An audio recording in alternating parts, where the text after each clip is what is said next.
Rabbi Nathan Lopes Cardozo, we once read an article of his. I want to tell you about what. We read here in this room, or maybe I suggested once an article to you. I don't know him personally, but from his writings, he speaks his mind, but in a very profound way. He's a very special Talmid Chacham. He's also a very famous in the academic world.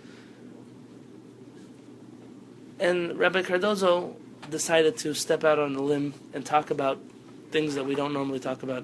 And that is, what you may believe to be the highlight of the Yom Kippur prayer is a thorn in almost every rabbi's eye in the whole world. And it's where the rabbis lost to the general population, where the rabbis were ousted from tradition and instead custom was followed. And that is the recitation of Kol Nidre. As he's going to point out very early on, we say Kol Nidre. Because it's Aramaic doesn't have a kamatz katan, like I mentioned last night. So the word kol becomes kal. Some people argue, it depends on which community you come from, but some say kal nidre, some say kol nidre. It's the same thing that we're saying, just with different vowels. But maybe instead of giving an introduction, why don't we just plunge right into it? I'm thanking Paulette for bringing this up. I shared this article on Facebook, and I didn't know if anybody would read it, and then you were the first person who commented back and then suggested, hey, why don't we talk about it today in class? So I think we will.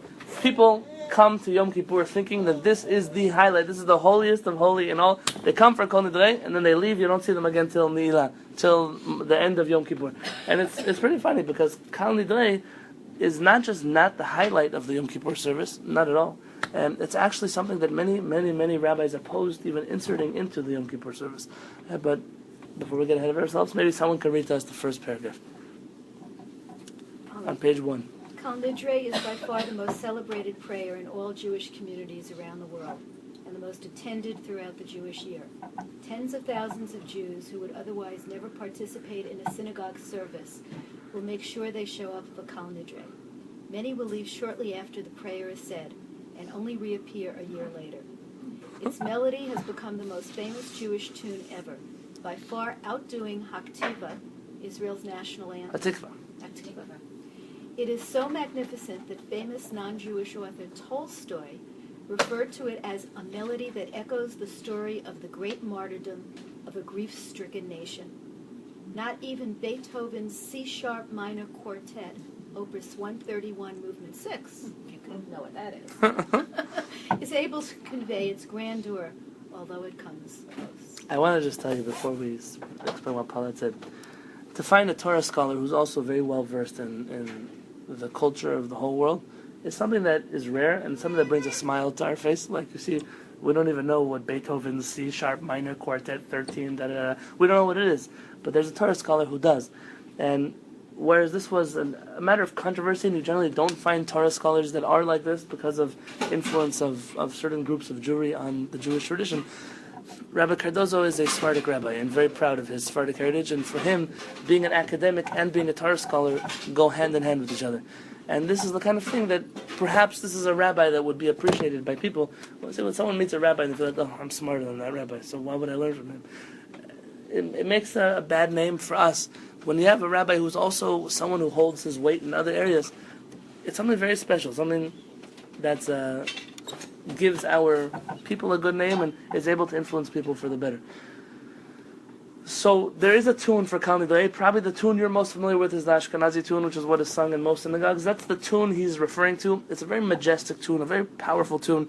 It's a tune that in the 50s and 60s in this country, many non-Jewish musicians put in their recordings. There are famous non-Jewish musicians that sung the song because it was just, the Jews had come over from Europe and this was their song, this was their national anthem. And it's an incredible thing how Kol Nidre became so famous, but this tune has become very famous. Harry Belafonte did it. Was either Harry Belafonte or And Young Pierce.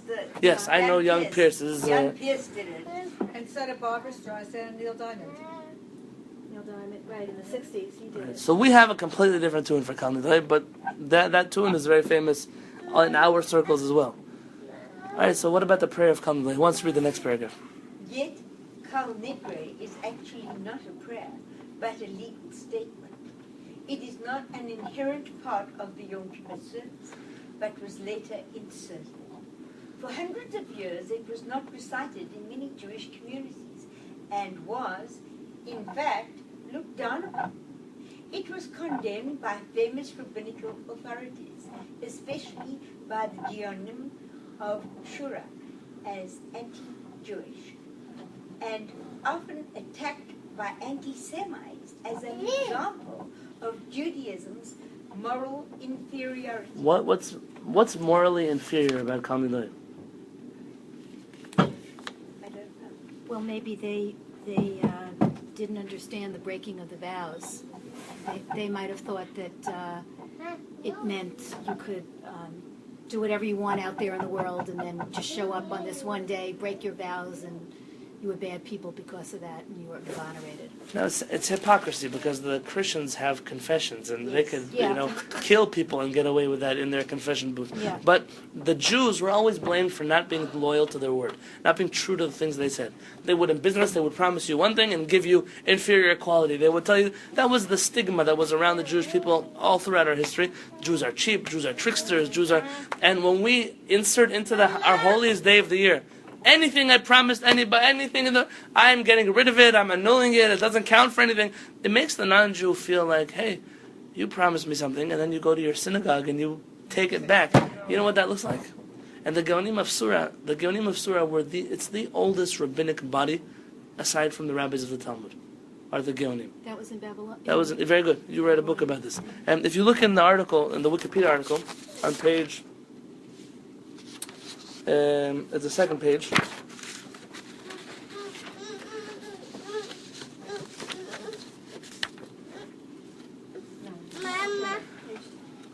The readiness with which vows were made and the facility with which they were annulled by the scribes. Who are the scribes?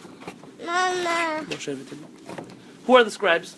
The Talmud rabbis? Very good. The rabbis of the Talmud referred to as scribes. In our tradition as well, they're referred to as sofrim, mipis sfarim, and mipis sofrim. The authors of the Talmud gave the Karaites an opportunity to attack rabbinic Jews. See, in the Torah, your vow, your oath, your word is very important. You cannot take it back. It involves sacrifices. It involves a change of lifestyle. And all of a sudden, you come up with some rabbinic formula that anything you say, you can get rid of. This may have encouraged the Geonim to minimize the power of dispensation. Rabbi Yehudai Gaon of Surah, author of the Halachot Pesukot, forbade the study of the tractate Nedarim, the Talmudic treatise on oaths. And the truth is that only recently was this tractate of Talmud reinstituted into the cycle of yeshiva study by the Lithuanian rabbis. In the Lithuanian yeshivot, it's studied, tractate Nedarim. But in our history, it was not a tractate that was studied so much. Thus, the Kol Nidre was discredited in both of the Babylonian academies and was not accepted by them. Rav Amram Gaon, who was one of the Gaonim, in his edition of the Siddur, calls the custom of reciting the Kol Nidre a foolish one, or in Hebrew, a minhag shtut. What's shtut? You know the word shtuyot? Shtuyot Rabbi. Like, nonsense. That's what he calls the custom of Kol Nidre. And let's pause here, but if you look on the back, on page 2 of your article, Rabbi Shamshon Raphael Hirsch. Who was Rabbi Hirsch? We mentioned him before in this class. He was the rabbi of German Orthodoxy. He took it out of the Siddur. Someone want to read that for me? Footnote 2. Rabbi Samson Raphael Hirsch deleted it in 1839, but reinstated it the following year, albeit with the request that the congregation recite it only once, not 3 times. So Rabbi Hirsch also took it out of his Siddur, but he lost to his community. His community was not willing to give it up, and he reinstituted it, though, on condition that they would only read it once, not 3 times. Don't make such a big deal out of it. Was it the haunting tune they didn't want to give up, or the words they didn't want to give up? It was the fact that they were programmed into their history that this is the most important part of Yom Kippur davening. And Rabbi, I don't care who you are, I don't care where you studied, I don't care what book you read it in, but if my father did it, and my grandfather did it, and my mother did it, who are you to come and tell me that I'm wrong? This is not something new to the Jewish people. This is what I've always termed as Fiddler on the Roof Judaism. And most Jews today are Fiddler on the Roof Jews. Wow. Like any time you've ever heard me say something in a class, hey, halakha says you can't do it. Oh, what do you mean I can't do it? But all the rabbis in the world. That's exactly the same problem that the Jewish people are facing today. We prefer to study Judaism, not from Jewish texts, but from dead people in cemeteries. Yeah. Why was it forbidden to study? because they believed that it was causing people to be lax in their vows. Imagine a person, I'll tell you, last year in my office, someone came to me and said, Rabbi, I made a oath when I came over from Israel to America that I would never date a non-Jewish girl. I said, okay, good. He said, no, I want you to annul it for me. I said, why? Because I want to date a non-Jewish girl. I said, I want to get this straight. You're coming to me to ask me if you could date a non-Jewish girl? He said, no, I don't want you to let me date a non-Jewish girl. I just made a vow, and I know that you rabbis can get rid of vows. I said, well, even if I get rid of the vow, I can't get rid of the prohibition of dating a non-Jewish girl. He said, it doesn't make a difference. All I want you to do is get rid of the vow. I obviously didn't do it for him. But people think that anything I promise I could take back. And So it's he not was true. driven by guilt. Very good. He was driven by guilt. And Judaism doesn't always have to be so guilty. Some people's Judaism. Let's keep reading the last, Avril, your last sentence. Still, Okay. Still, it survived all assaults and condemnations in the same way as Jews survived their enemies for thousands of years.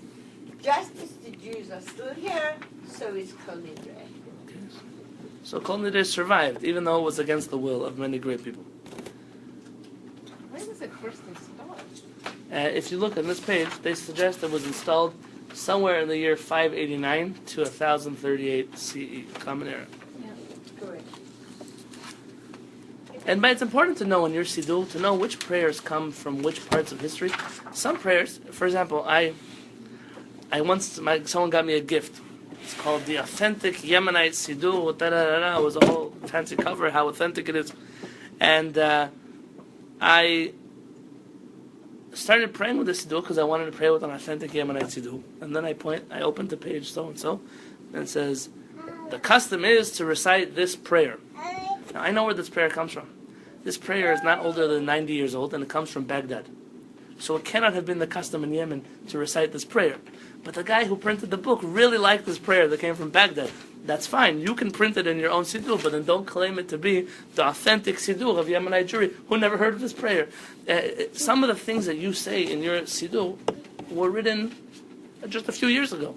Some of them were written 1,000 years ago. Some are 2,000 years old. And if a person would know when each one was written, probably you would treat them with different levels of respect. Kol Nidre is a later addition into our Tefillah. But let's keep. So who wants to read the next paragraph? Yeah. Kol Nidre takes only a few minutes. It is a dry legal formula stating that all vows, oaths, and promises between man and God made in the last year are annulled for the coming year. It does not annul those made by man to his fellow man. Let's pause right there. It is a dry legal formula. It's kind of like somebody reading their mortgage agreement, but in a very haunting melody. It's not a prayer. There's nothing beautiful about it. It's a declaration in front of a rabbinic court. Anything I said, anything I didn't mean to say, anything I do mean to say, it's the equivalent of when you go to court and I solemnly swear that I'll say the truth and nothing but the truth. You know what I'm saying? This sentence, right? So is that a prayer? It's not a prayer. It's just a declaration you do in front of the court. So is Kol Nidre, but we've turned it into something majestic. It doesn't annul oaths between or vows between man to man. It says al nafshatana. That's the word that's used in Kol Nidre. Nafshatana means on my soul. I can only ask that Hashem annul what I promised Him. But it doesn't absolve me of any obligations I have towards other people. The anti-Semites who attacked us on this matter were just not familiar with rabbinic tradition, which is not surprising. I don't expect your local Cossack to understand much about rabbinic literature. But it's not true. It's not true that when you say Kol Nidre, it absolves you of all your obligations. I just want to say, the tunis, as we all know, is so hauntingly powerful. Yesterday, I was driving in the car and I was listening to the classical music, and I pulled into a parking space, and on came a rendition of Kol Nidre. I felt like an arrow beautifully went into my heart and just opened up my heart. I I was riveted to my seat. I just couldn't get out of the car. It went on and on and on because it wasn't the prayer, it was the rendition that this classical musician was playing. And I thought, I think that's what Jews want to hear. It somehow sets the stage majestically for whatever else is going to You think it's follow. the tune that people want and not the words? I think it's the tune. I do. I think that's why so many, let's say, I can only speak for America, I think that's why so many American Jews show up just for Kol Nidre. There's something about that tune that is so hauntingly heart-tugging, and many people don't even really know what the words of it mean. Half of them close their eyes when the tune is being sung and turn the page for the... Okay, very interesting. She's right. It's the tune. The tune is It's hauntingly... more haunting than any of the other tunes that you have? Yes. Absolutely. Well, this and I guess it's the connection to Yom Kippur.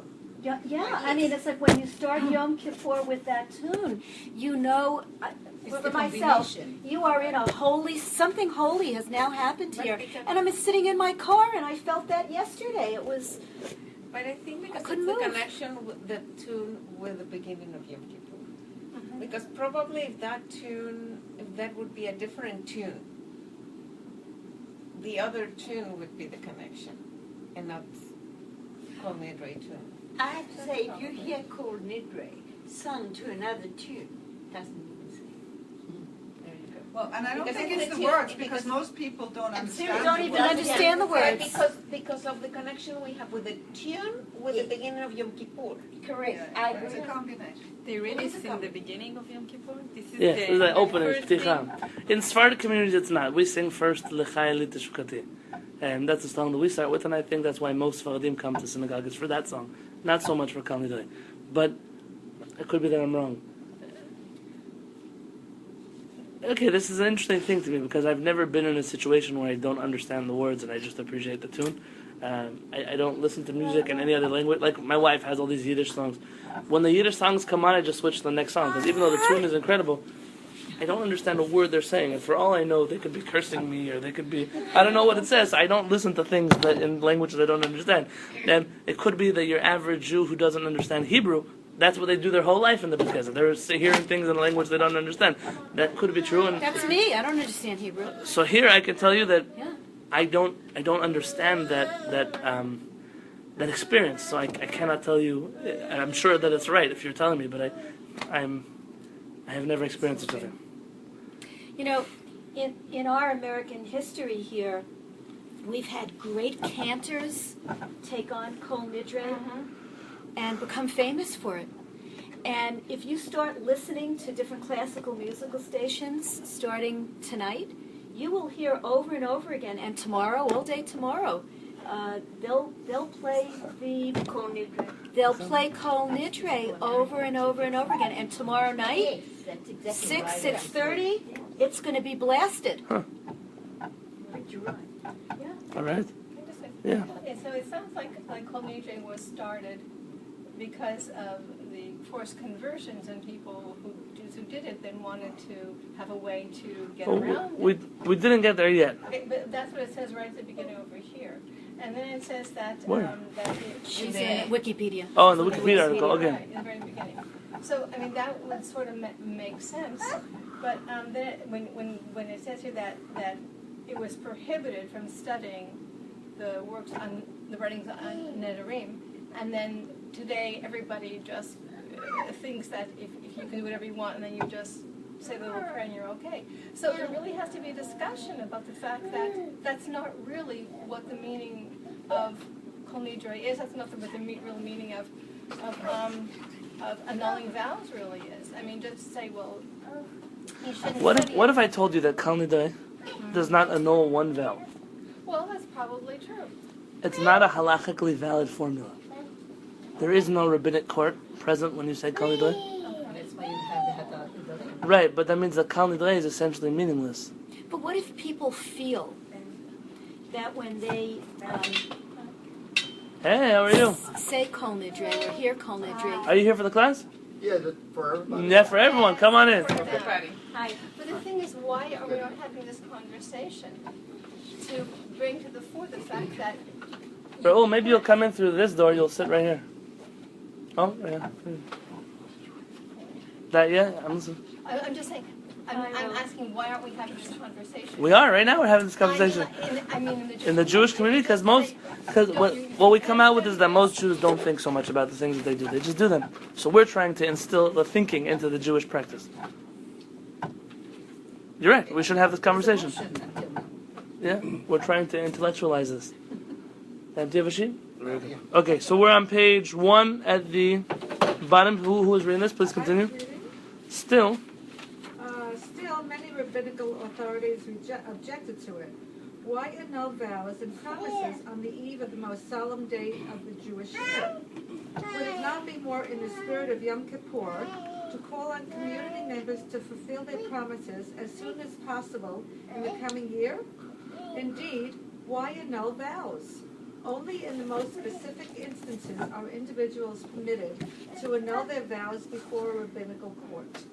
This can be reluctantly done only after ascertaining that the person's vow was made sincerely and that because of circumstances beyond his control, it cannot be fulfilled. one more paragraph because it's connected. Did the rabbis not warn against making vows? Better not to make them at all than to have reneged. Man's word is to be taken seriously.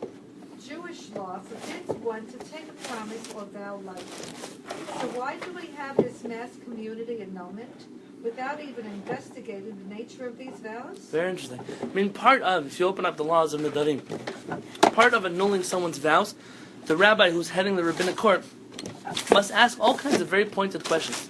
Did you know what you were getting yourself into when you made this vow? Are you annulling this vow because you didn't understand what you were obliging yourself in the first place? Did you do it with a different intention? Did you, all kinds of things that only then can he figure out. A rabbi who's able to do Hatarat Nidarim has to be an expert in Jewish law. Most poskim are not experts in the laws of Nidarim. There are very few people who their expertise is how to annul vows. Yeah, okay. So we have this question is they're coming to annul their vows, but nobody's even asking the questions. It's kind of a blanket, we'll forgive you for all kinds even Hatarat Nidarim, the annulment of the vows that we do in the morning before Rosh Hashanah, before Yom Kippur, at least that follows the wording of a normal interaction. We give you the Beit Din this, the Beit Din says that, the people say this, the Beit Din says that. Kol Nidre is not like that. Let's read the next paragraph. In 1240. In 1240, at the Christian-Jewish disputation, Christian protagonist Nicholas Donin attacked Kol Nidre, stating that he proved once again that one cannot believe Jews at their word.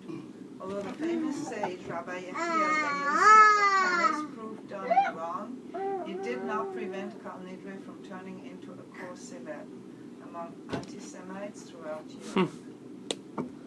Interesting. So and this was used against us, kind of like blood libels and all kinds of things that were constantly thrown at the Jewish people. Kol Nidre was something we were persecuted over. It could be that for that reason alone, rabbis tried to take it out of the Siddur, just to save Jewish lives.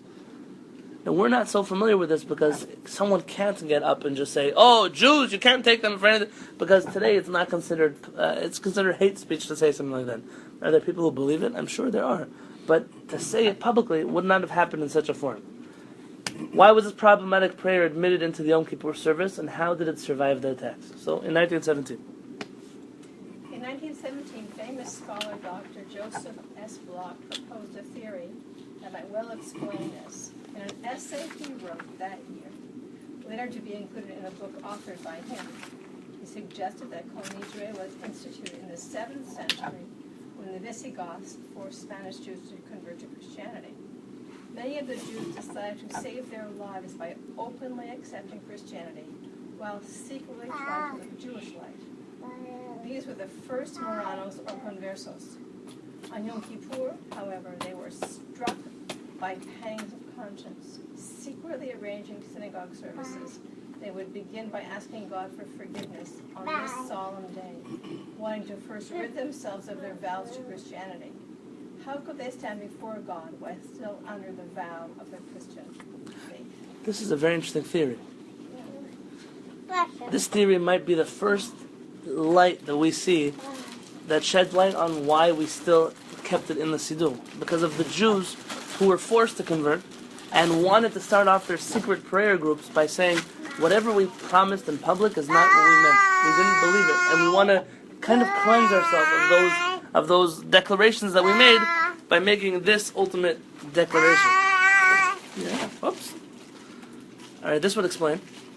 This would also explain. This would also explain why the Kol Nidre declaration includes a statement by the authority of the heavenly court above and by the authority of the court below, to grant permission for the transgressors to pray with us. We say that right before Kol Nidre. We say that 3 times, right? B'shut Beidin Shel Mala, we say in the B'shiva Shel Mala, B'shiva Shel Mata, we say the permission of the heavenly court and this lowly court. We ask permission to pray with the transgressors. And it could be that we're acknowledging that this tefillah was made for those who are avaryanin. Avaryanin is literally a criminal in Hebrew. Somebody who chooses to do an avera because they had no choice. They were forced to do this at cost of their life. On page 2. I have a question before Yeah. we turn the page. So it says that in the 7th century, Visigoths. So who are the Visigoths? Someone want to have a phone with internet? I think they're Germans. The Germans. They're the Yeah. Germans?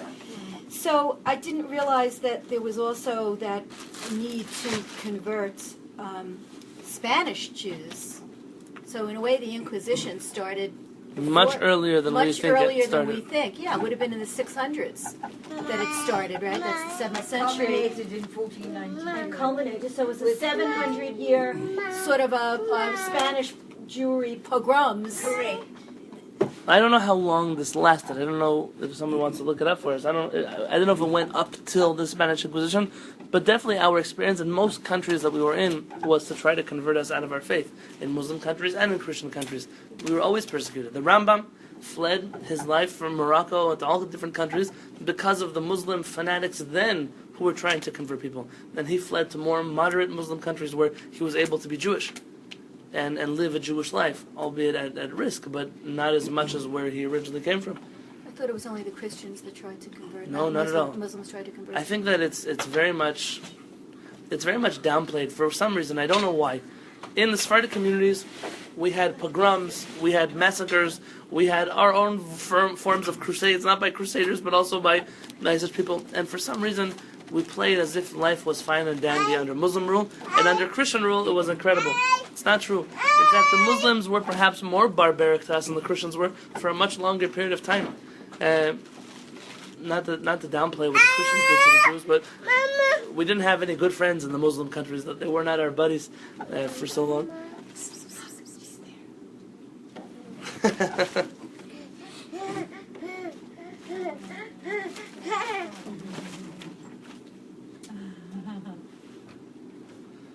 Come sideways. Sideways. Very good. Not to be able to do that too much longer.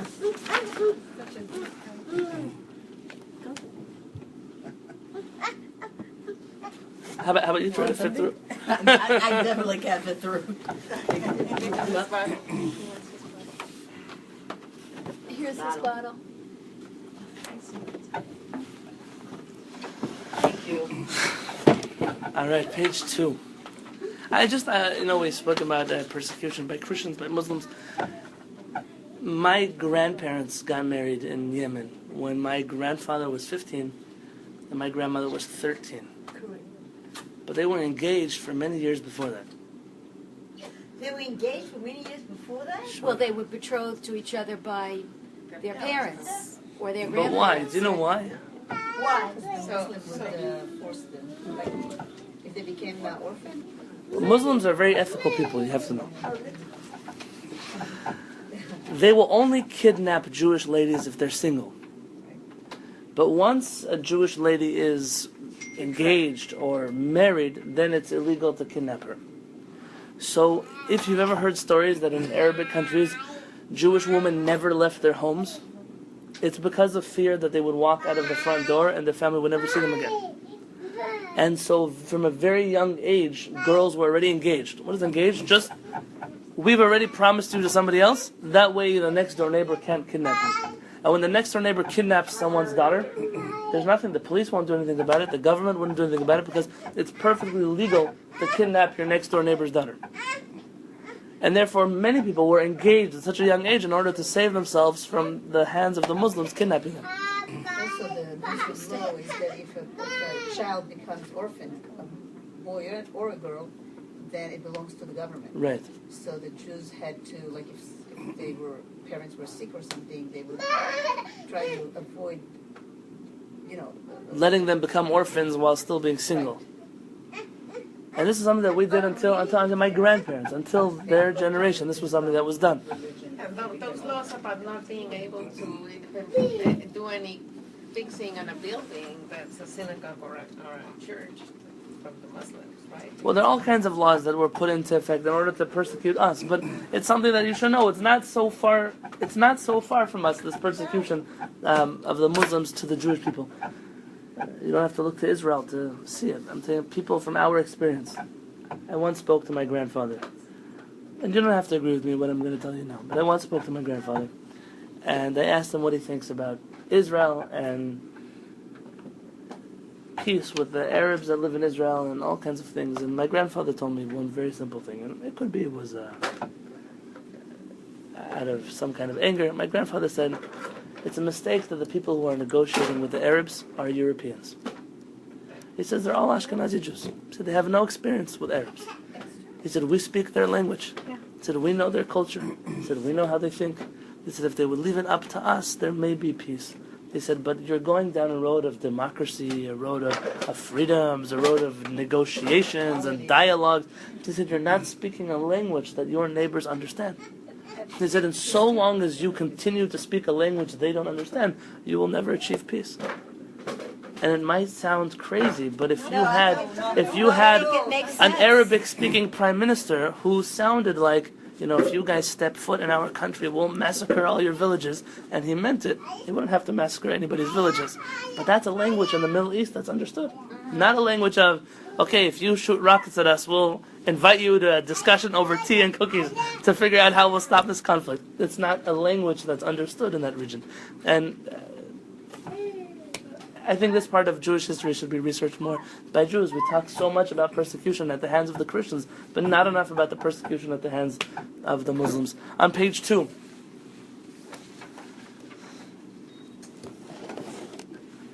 This is no doubt refers to the fact that it is normally forbidden to pray together with Jews who have converted to another religion. There was a need to lift that ban so as to give these Jews the opportunity to join the prayers. According to Joseph Bloch, it is this historical fact that led to the inclusion of Kol Nidre declaration before the actual Yom Kippur service started. It was in order to let the Jews who had converted to another religion join the Jewish community for these services. That makes sense. But then this begs the question. Who wants to read the next paragraph? This then begs the question, why did the rabbis not remove Kol Nidre when the Moroni experience came to an end? Today, most Jews live in countries where they are not forced to convert to other religions and can openly practice Judaism. So why hold on to a prayer that is no longer relevant? It's a good question. How many of you are forced to be the religion that you are in? You're not. You're not. And so it begs the question, so if that's the reason for Kol Nidre, because we understand that reason, why do we still have it in our situ? To which Rabbi Cardozo extends an answer, which I don't believe is a legal answer. I don't believe it's a halachic answer, but it's a philosophical message that you may be able to pick on Yom Kippur to think about during Kol Nidre. Somebody wants to read this verse? I would like to suggest that in the last few hundred years, nearly all Jews have become Moranos. Ever since the days when Jews were emancipated, they have bought into many ideologies and philosophies. Socialism, Marxism, and a myriad of other isms have become the new religion for a large number of Jews. That's true. There is a steady increase in the percentage of those who are losing their Jewishness. Although no longer forced to convert to Christianity or any other religion, they willfully adopt philosophies that estrange them from their Jewish roots. Alienation has become the very condition under which most Jews today live their lives. They believe that Judaism is outdated and needs to be replaced. Often they arrive at such conclusions due to a lack of Jewish knowledge and a greater familiarity with non-Jewish sources. Okay, pause you right there. I was talking to my wife about Jewish education in schools. I said, it boggles my mind that kids go to school and they'll study something like AP history, but they will never study AP Judaism, or they will never have honors Talmud, or they will never take advanced courses in Jewish history. It's just going to be the basic stuff that we keep feeding them. And so your average Jewish kid, even who goes to a Jewish school, by the time they turn 18, they've studied a lot in their lifetime. They've been to school, they've studied all kinds of things. But the stuff they've studied in depth, the topics they've covered on an intellectual level, on a historical level, on a text-based level, is not their Jewish text. In fact, their parents probably couldn't care less what grades they got in their Chumash homework, or if they translated the right words in Hebrew on their vocabulary quiz, or they don't really care. And what comes out from it is that in 7th grade, a child is going to spend their whole year studying evolution and all kinds of parts of biology and different things, whereas the creation of the world, HaKadosh Baruch Hu created the world in 6 days, and so on and so forth, they're taught in 1st grade in about a week for their project where they draw 6 days of the week, and water and rain and all kinds of beautiful things. And that's the extent of their Jewish understanding of creation. And so obviously when the kid is forced to have a choice between what I studied in 7th grade in a much more intellectual level than what I studied in kindergarten, and then I go to university where all these ideas are expounded much more on, what choice do you expect this child is going to make? The Jewish education that we offer is pitiful. It's disgraceful at best.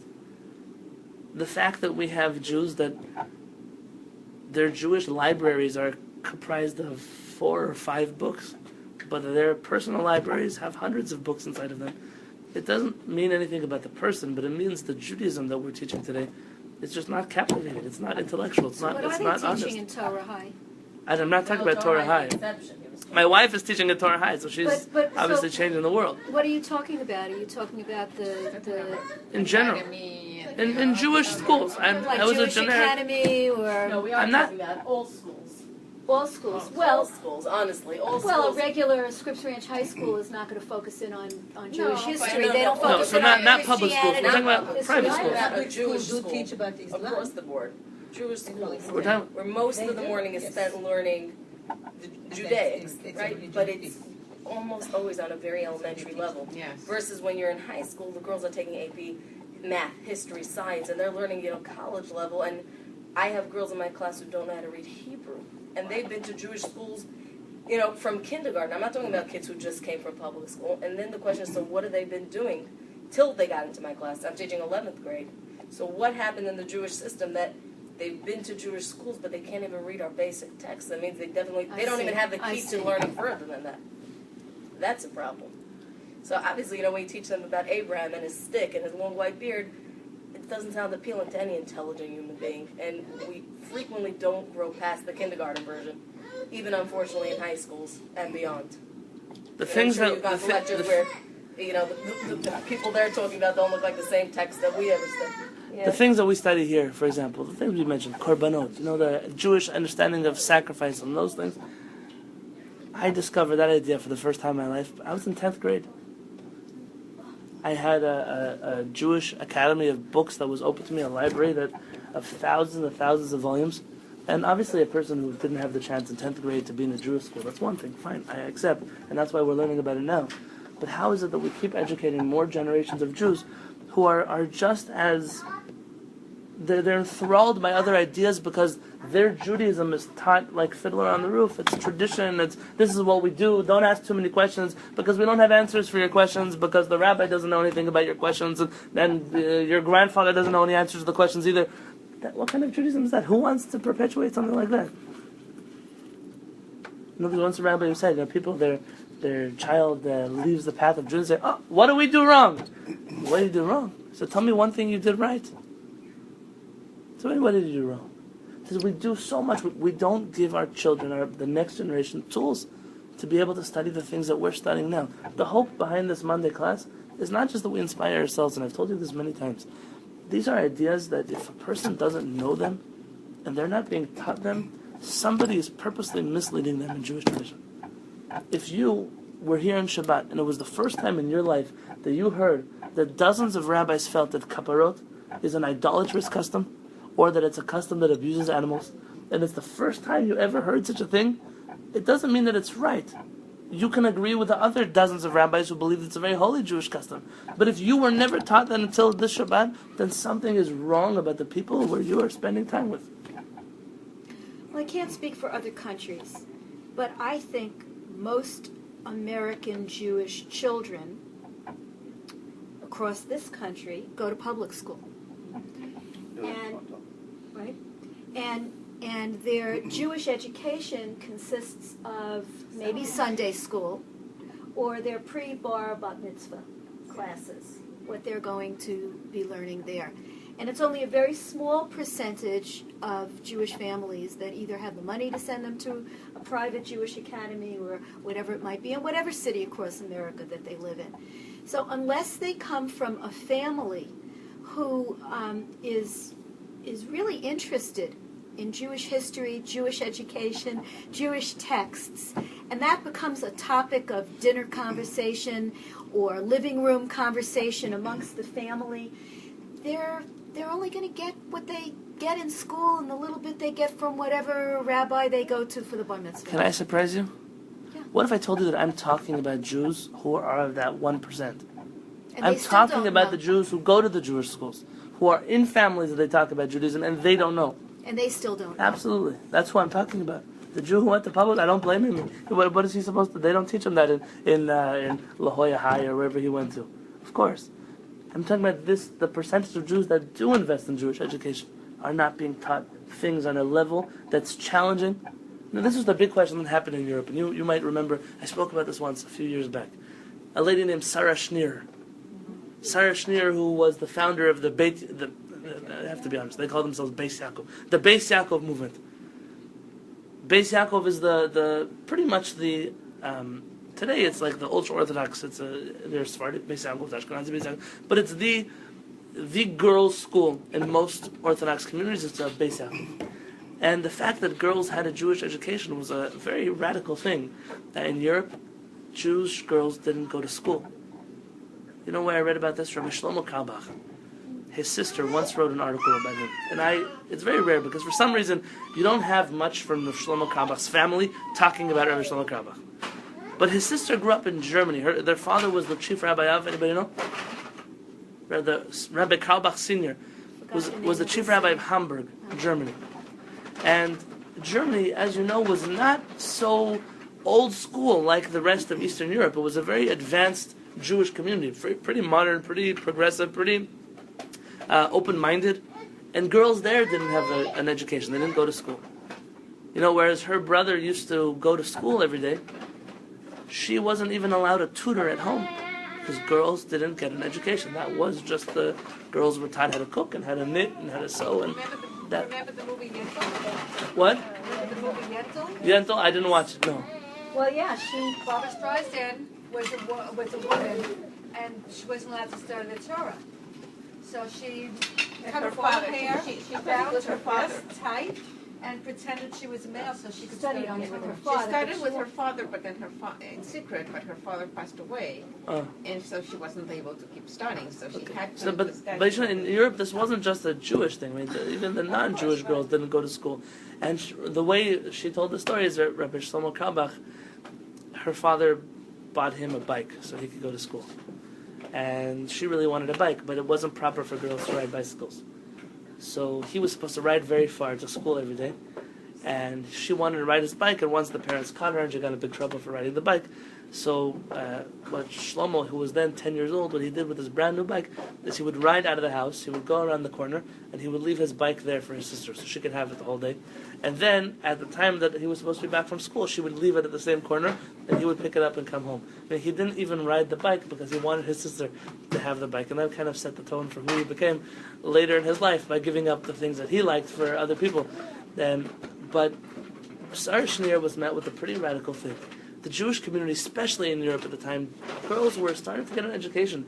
There were many Jewish girls who were going to school for secular studies or to universities or to all kinds of seminaries and things like that. And their education on a Jewish level was just what they learned from their grandmother at home. And Sarah Schneer argued that so long as a girl only studied at home, the whole culture was, you don't have an education. You just pick up things from your parents. If your father's a blacksmith and his son became a blacksmith too, or if the father was a shoemaker, the son also became a shoemaker, because you were just taught what was inside of your home. But the moment that we stepped out of the community, Sarah Schneer argued, we're going to have a situation where Jewish girls are exposed to things on a very high level that are secular, but their Jewish education is going to be very primitive. And so she wanted to open up a school for girls.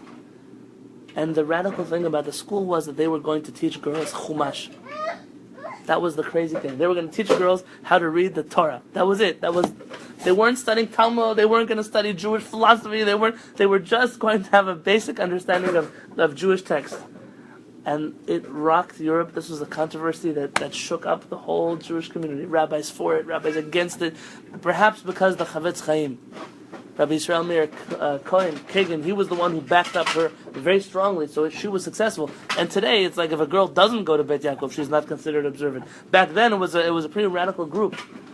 But we're offering our Jewish children an education that is so primitive on a Jewish level. Even our Jewish communities, I'm not just talking about children, places that we go to pray, and you hear the rabbi every year, he says the same story and the same parsha, the same, this guy did this, and he flew through heaven, and he opened up a gate, and every year you want me to hear the same story? Every year I'm going to hear the same fairy tale. Every year? Okay, once, I got it. What about next year? Am I going to advance a notch next year? You let me climb up the ladder next year? Let's keep reading. Sounds like an opportunity to create a homeschooling, Judaic-based, whatever program. We are working on it. Their excellent general education allows them to be subconsciously Well, you're in Raoul's. I know. I was holding your spot. Their excellent general education allows them to be subconsciously influenced by non-Jewish or even anti-Jewish We can move ideas. one chair down. And Thank you. oh, thank you. Thank you. They don't know how to differentiate between genuine knowledge and knowledge based on misconceptions and superficial insights often promoted by the media, cults, and popular belief, all accepted by Western civilization as indisputable fact. I want to pause right here. Anybody here have Facebook? Yes. Anybody here have an email address? Yes. Do you ever get those chain mails like, oh, be careful, cans have all kinds of things in whatever they send out, all these, you got to be careful, you have to do this. Oh, Harvard scientists found out that if you eat 10 spoons of sugar a day, you'll never have a heart attack, all kinds of things like that. Yes. Those are all false. There are websites, Snopes.com or Hoaxslayer, that they are created to disprove these myths. That some bored person on their computer just decided to make up an email and send it out to the whole world, and it catches like wildfire. I'm not going to mention certain things that are more controversial, but there are many such beliefs in the world that have been perpetuated and propelled forward, even though they're not true. And your average human being is not taught to challenge what they're taught. They're not taught to... how many kids are allowed to go to school, and when the science teacher teaches something, they're allowed to say, teacher, I think you have it wrong. They're not even taught to think critically. They're just taught, this is it. You don't ask questions, there's no other point of view. This is it. Yeah. They're not taught to think in critically. universities, unless you study engineering or medical. You know that when I went to yeshiva, 12th grade, my Rabbi Rosenbaum, he was once giving a class in Talmud. I shared this with you once before, maybe a year ago. Rabbi Rosenbaum was teaching a Talmud class. All his novel insights on the Talmud. 20 minutes into the class, Rabbi Rosenbaum stood up, closed his book, walked out the front door. There's an hour left of the class. What happened? So we chased Rabbi Rosenbaum. Rabbi, where are you going? Where's Rabbi going? He said, I've been teaching for 20 minutes. Not one person has raised his hand to challenge me. He said, you guys don't deserve to study Talmud. And he left. I was taught on a different basis, and the basis was that if you don't challenge, you don't have the right to study. And so when I hear, I'll tell you what happened. Sometimes I challenge, I push people's buttons, or I push people's beliefs, or I push people's customs, and I want to see how far are they willing to fight for it. And what happens right away when you push too hard? Stop offending me! You're hurting everyone, live and let live. But why aren't you taught to stand up for what you believe in? If you truly believe in this, then why don't you fight back? Why don't you push back? Do you not know how to push back? Were you not taught the tools to protect what you believe in? Well, then you're not going to continue believing in what you believe in. Today in the morning, I stopped only because I knew my wife would see it. There's a WhatsApp group in our family. Yeah. Someone had mentioned something about, if they tell us to stop kaparot, soon we're going to stop doing tashlech, soon we're going to stop doing this, soon we're going to stop keeping the Torah, soon we're going to stop. No, they weren't thinking about me, but they were just saying. And so I wrote a thing, have you ever considered that there were dozens of rabbis who considered kaparot to be a pagan custom? And then it blew up. And then my brother-in-law came in to save my life. Said, guys, let's all just do whatever it is that we do, and let's not. And I thought about it for a moment. I can make an argument. I have a few valid arguments. I could prove to you that kaparot is a custom that was started in the Talmud. I have sources for that. Masechet Chulin. I do have such a source. On animals, where they slaughtered animals. Yes. I have such sources. But if you don't have such sources, and you still do kaparot on animals, so how are you justifying yourself? When I tell you that the Rashba believed that kaparot on chickens was a pagan custom, and that Maran Rabbi Yosef Cairo believed it was a stupid custom, that's what he calls it in his Shulchan Aruch, and I tell you that, and you say, well, it's my tradition. Why don't you say, no, but there are rabbis like the Rizal who said that those rabbis were wrong, and this custom is an ancient Kabbalistic custom. Or why don't you tell me that there are rabbis like the rabbis in the Talmud who believed that this was an ancient custom to make up for a sin the Jewish people did a long time ago? Or what? If you are doing these things and you don't know how to back them up, you shouldn't be doing them. We are taught not to criticize, not to challenge, but you have to learn differently. When I say something, you should challenge. If you don't, it doesn't have to be true just because someone says it. No, don't smile. You've criticized me enough. Okay. My grandfather used to I talk back. My grandfather used to say that he wouldn't do it on chickens because he felt that was pagan. But he used to do it on gold coins on our head. We do it on money also. You also do it on Sure, that's our custom. You go to the bank and you get gold. Not gold. I don't have gold coins, but I just use. Somebody yesterday asked me if they could do it on a check. I said yes, as long as it goes to us. I think it's pagan. There are many sources that would suggest that it's a pagan custom. There are many sources that suggest it's a Jewish custom. There are no sources that would suggest that this is an old Jewish custom. This custom. What about the Azazel? I mean, we used to. Very good. It's reminiscent to sacrifices in the times of the Beit HaMikdash. There's few differences between sacrifices and kaparot. Sacrifices were all performed with kosher animals for sacrifices. A chicken is not kosher to be brought to the temple as a sacrifice. So a chicken would not be comparable at all to a sacrifice. The second thing is... Well, that is exactly why a chicken was chosen, because you're not allowed to bring sacrifices outside of the temple. So it definitely can't be as a sacrifice, because if it wasn't, we wouldn't be allowed to do it. What if I told you that the Amorites used to wave chickens around their heads and slaughter them too? Amorites used to eat breakfast, lunch, and dinner. Doesn't mean it's their custom. Okay. And in Laos, they have that custom of waving the chicken over a prospective bride's head before the wedding. So I've seen that right here in San Diego. And what if I told you that even if it is an ancient Jewish custom, there are still Jewish laws that must be observed? How many times are you going to swing a chicken around your head? I just heard recently about a place where they don't buy chickens for everybody. They share chickens. That means that if 100 people come or 200 people come, they're going to use the same chicken for 200 people. You know there are laws of kasher. The animal has to be slaughtered afterwards and then given to poor people. That's the whole point. Correct. If the animal is not kosher when you slaughter it and give it to poor people, your kaparot don't work. Correct. So when you wave the chicken over your head 100 times, 200 times, 300 times, what are the chances that the wings are not going to be broken, that one of the ribs won't pop, that one of the lungs won't get fractured? What are the chances? It's cruel. Well, forget cruel. I'm saying cruelty to animals is a biblical prohibition. But according to those who don't care about cruelty to animals, is a biblical prohibition. What about the very fact that you want it to be slaughtered and to be kosher? We're holding on to things that we're just not willing to... we slaughter animals all the time.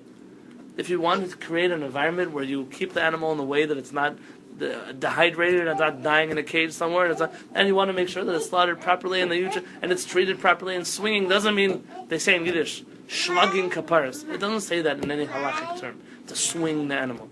Merely to hold it above your head, or move it around above your head. In Yiddish literally means to hit. Very good.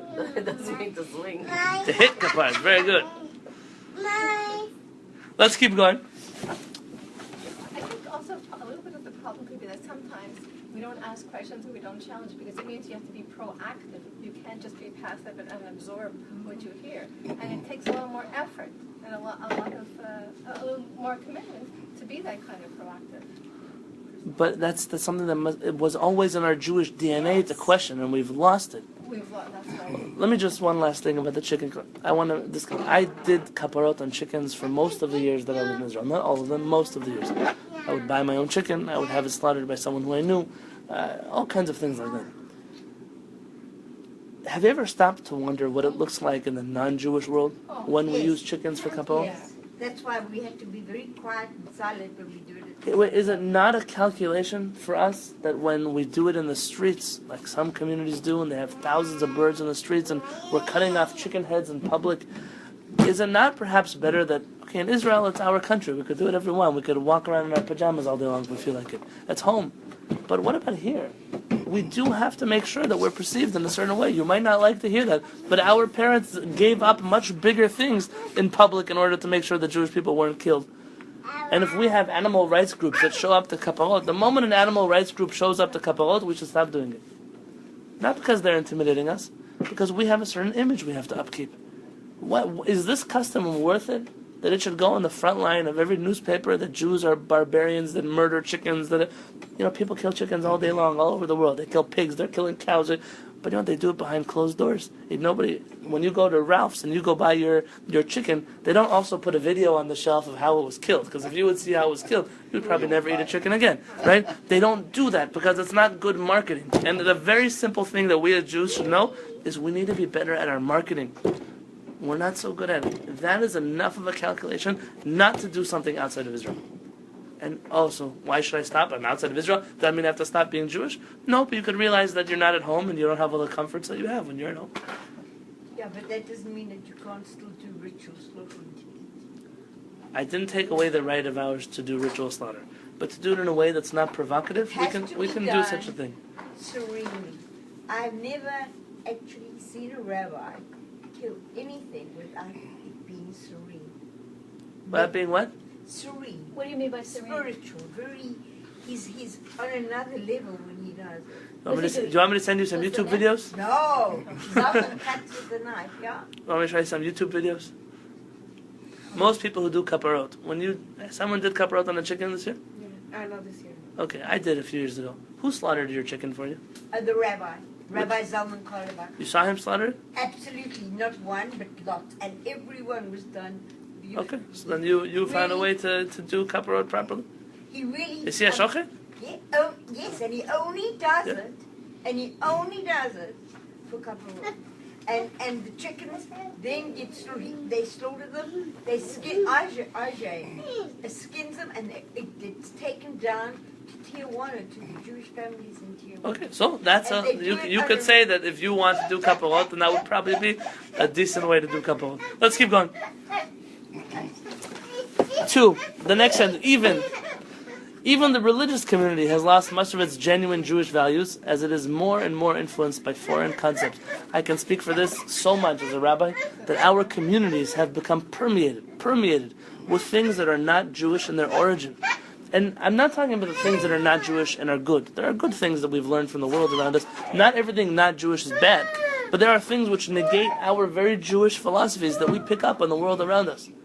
I just recently, forgive me, I don't mean to speak politics, but it's something that I can't ignore so much. I just recently heard someone seemingly religious, speak about people on welfare and all kinds of things, people that are receiving government benefits, and we should throw them off of it and we should make them get jobs. That was a very kind of angry speech, and my tax dollars go to da-da-da-da. And when I see somebody in the street, I want to tell them, I'm paying for your food, and all kinds of. And I was just, I couldn't believe it. I couldn't believe that somebody who's raised on Jewish values of tzedakah, Jewish values of charity, Jewish values of leaving over the corners of your field to people who are poor. The Torah doesn't say that the people who are poor, who come to take the food from your field that you watered and that you grew and that you paid workers to get, the Torah doesn't say you have to do a background check on them and see, do they really have a job, do they not have a job, do they have an education, do they not have an education.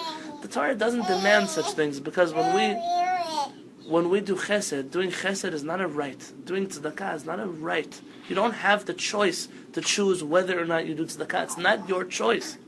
Tzedakah is an obligation. You have an obligation to give from what you have to other people, whether we like it or not. There are people who don't have what to give and they still have an obligation to give. Because part of creating a society is knowing that not everything that I make is mine. And that if there are people who have less than me, it doesn't make a difference for what reason they have less than me, but I have an obligation to take care of them. And it doesn't mean that I should allow people to abuse the system. There should be people in place who make sure that people don't abuse the system. But that's not my responsibility as the one who's giving tzedakah. Let's go back. My responsibility is... My responsibility is to give tzedakah without any strings attached to it. And this concept, the sense of entitlement, I just now I spoke to them. Those people, she mentioned a certain race. They're using my tax dollars to... I said, let me ask you a question. How much money do you pay in taxes? I said, your tax dollars don't even pay for one person's food for 1 week. So I don't want to hear about your tax dollars and where they go and what they do and that you have a sense of entitlement and ego over somebody else walking down the street. It's not a choice. But we pick up these values not from the Jewish world. We pick up these values from the world around us. Now, socialism is also not a Jewish value. The Jews of the Zionist movement who were enthralled with socialism and communism, they were also picking up on values that were not any more Jewish than the values we share today. There's a limit to how much tzedakah you can give. There is a limit to how much you need to give away. There's a limit to how much you can be equal to somebody else. You have a right to have more, to live more. You have such rights in the world. But we pick up on values from the world around us. Once a year. I don't know if we want to do this right now, but if you, in this Wikipedia, it says a different reason for Kol Nidre was suggested by the Zohar. Did you read that?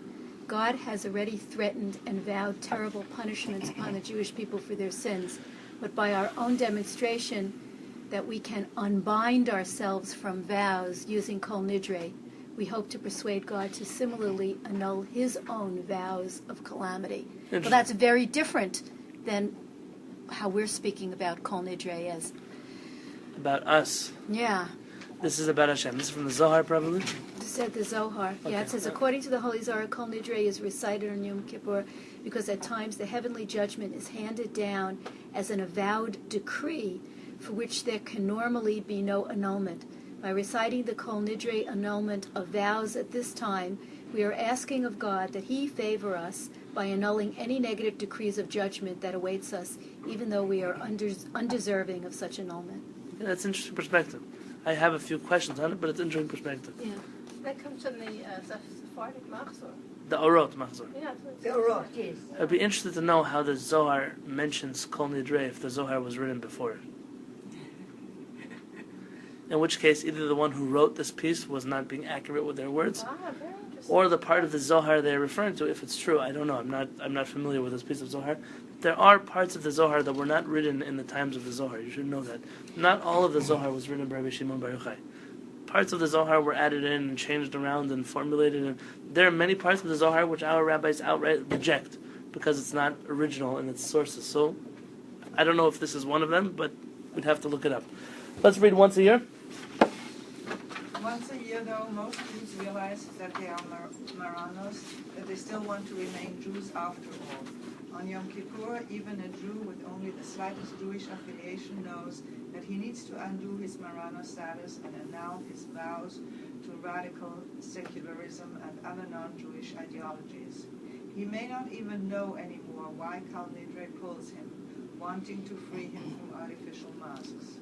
Like a Jungian archetype, something deep in his soul tells him that even for just a moment he needs to return home and be part of his people and his faith. He requires his personal Kol Nidre in order to be a fully authentic Jew, liberated from all foreign influences and social pressures. It may engage him for only 5 minutes, but its implications are eternal. More than the Jews have kept Kol Nidre alive, Kol Nidre has kept the Jews alive. That is the secret of its eternity. And then he says in Hebrew, this is the classic, what Sfaradim, we wish each other on the high holidays, we say, Tisku l'shanim rabot, may you merit to live for many long years, B'ezrat Hashem. Perhaps that's what Kol Nidre is all about. Perhaps it's about realizing that I do have a double personality.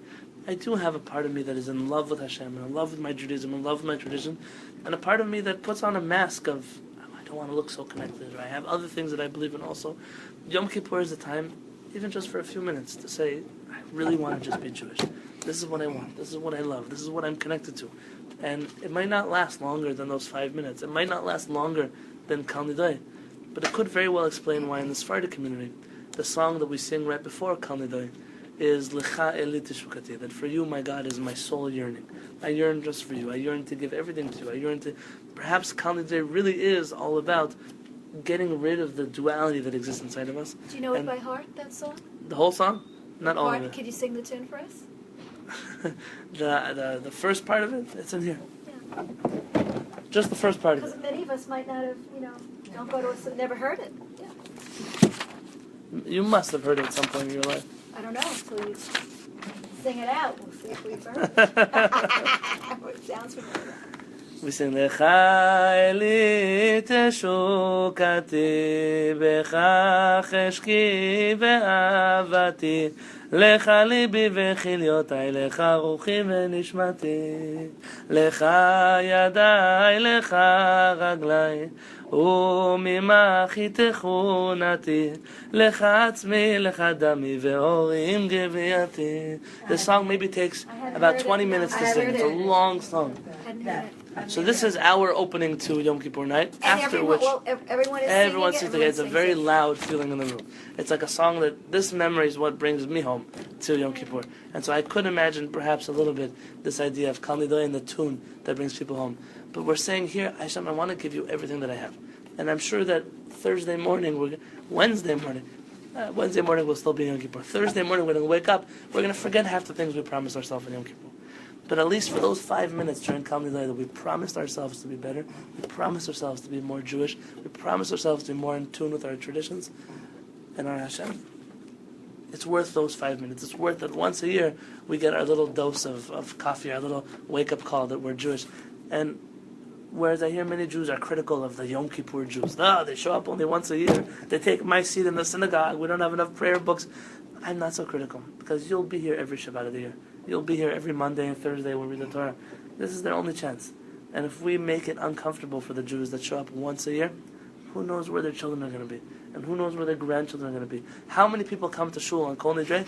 Not because they ever went to shul, but because their grandparents and their parents always went one night a year. They went to Yom Kippur. And they continue just because of that. It's something special. It's something to think about. And we should perhaps this year let what we mean what we promise. We say we allow ourselves to pray with those people who are not always with us. And we ask that they should always come. They should realize that they're here for more than just Kol Nidre. They're welcome throughout the whole year.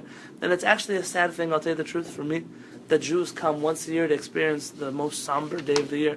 I wish Jews would come for Simchat Torah. They would come and see how we dance. They would come see how we sing. They would come see how we laugh. I wish the Jews would come on Purim. If someone would come on Purim, they would never celebrate Halloween. They would just know we have a much better version of this holiday. We are so much better. But they come on a day, and I can imagine that in America, a Jew comes in and everyone's wearing white and they're crying and it's somber. Who wants to come? I can only do this once a year. I cannot overdose on Yom Kippur. But they don't know that the rest of the year it's not like that. And I wish that perhaps when you see that person come to the Beit Knesset and they sit next to you, tell them, hey, I know you don't plan to be here until next year, Kol Nidre. But in 2 weeks from now, we have a holiday where we sing and we dance with the Torah scrolls. Why don't you come? Why don't you have a great time with us? Try it. Try it this year. Invite somebody back